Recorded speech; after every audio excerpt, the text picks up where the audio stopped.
Jitendra sir, જેમને હું હંમેશા એક હુલામણું નામ મેં રાખ્યું છે મારી રીતે, જેમને હું દદ્દુ કહીને બોલાવું છું.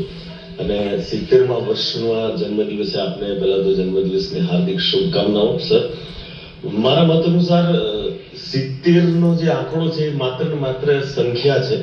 બાકી મેં ફર્સ્ટ ટાઈમ જ્યારે દદ્દુને જોયા હતા અને અત્યારે જોઉં છું તો આઈ થિંક સો હું એવું માનું છું કે ઓલવેઝ તમે જવાન થતા જાઓ છો.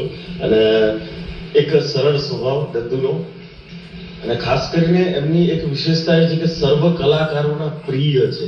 અને મારા તો સૌથી વધારે પ્રિય છે. ઓલવેઝ એમણે મને હેલ્પ પણ કરી છે. હું નાનપણથી એમને જોતો આવ્યો છું, નાટકોથી લઈને ટેલિવિઝનથી લઈને ફિલ્મોમાં, અને બધા સાથે એક મળતાવડોનો સ્વભાવ એ એક એમની આગવી ઓળખ છે. મને યાદ છે એમણે મને એક મારા જન્મદિવસ ઉપર મને એક વોચ ગિફ્ટ કરી હતી. આજે પણ મેં સાચવીને રાખી છે. દદ્દુ, આઈ લવ યુ. અને જીવનમાં આપ ખૂબ જ આગળ છો, અને હજુ પણ હું એવું ઈચ્છું, માતાજીને પ્રાર્થના કરું કે આપ ખૂબ આગળ વધો, અને છો જ, બહુ બધું કામ કરશો હજુ, અને અમારા જેવા કલાકારોને આપનાથી પ્રેરણા પણ મળતી રહેશે.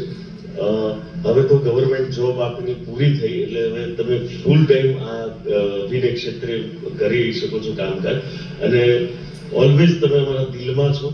અને હું બહુ જ આપને લાઈક કરું છું. તમે મારા ખાસ, એટલે કહેવાય ને કે હું તમારા ગમતા કલાકાર તો છો જ, પણ એક ગમતા વ્યક્તિના લિસ્ટમાં નંબર 1 પર છો.